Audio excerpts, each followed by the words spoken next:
नमस्कार. Cap वनचा result आला आणि सगळ्यांना सीट अलॉट झाले. मला एका मुलाचा इन्स्टावर मेसेज आला आणि माझा इन्स्टावर ग्रुप आहे ज्याच्यात 80+ स्टुडंट आहेत आणि त्यांना मी हेल्प करते. सो त्यांना मी कॉलेज लिस्ट पण सजेस्ट केली. ते मला कॉलेजचं नाव सांगतात, मी त्यांना त्याचं सजेशन देते. तर कॅप वनचा रिझल्ट आला आहे आणि एका मुलाने मला मेसेज केला. त्या मेसेजमध्ये असं होतं की दीदी, मी जे कॉलेज लिस्ट टाकली होती आणि जे मला कॉलेज अलॉट झाले ते त्या लिस्टमध्ये नाही आहे. मी बोलले भाई हे कसं होऊ शकतं, ते तुझ्या लिस्टमध्ये असेल, तू बघितलं नसेल, क्रॉस चेक कर.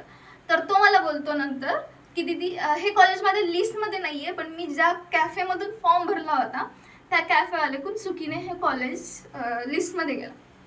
आता याच्यात कुणाची चुकी, कॅफेवालीची चुकी का तुझी चुकी? तर ह्याच्यात दोघांचीही चुकी आहे. त्यांनी फॉर्म भरला पण तुला क्रॉस चेक करता आलं नाही. गाईज, तुम्ही क्रॉस चेक करा. OTP टाकण्याच्या आधी तुम्हाला चान्स आहे ना, तुम्ही क्रॉस चेक करा की तुम्ही जे कॉलेज टाकले ते.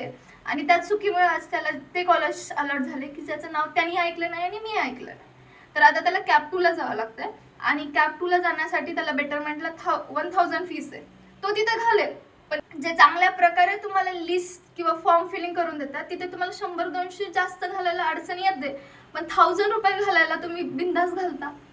म्हणजे तुला कॅप 1ला चांगलं कॉलेज तुझ्या मार्क्सवर भेटलं असतं, पण आता तुझ्या एका चुकीमुळे तुला कॉलेज खराब भेटलंय आणि आता तू कॅप 2ला जातोय. गाईज, ही चुकी नका करू. त्यांनी जे केलंय ते तुम्ही नका करू. आणि तुम्हाला प्रॉब्लेम आला तर मला इंस्टावर DM करा, मी तुम्हाला सगळं सजेस्ट करेन.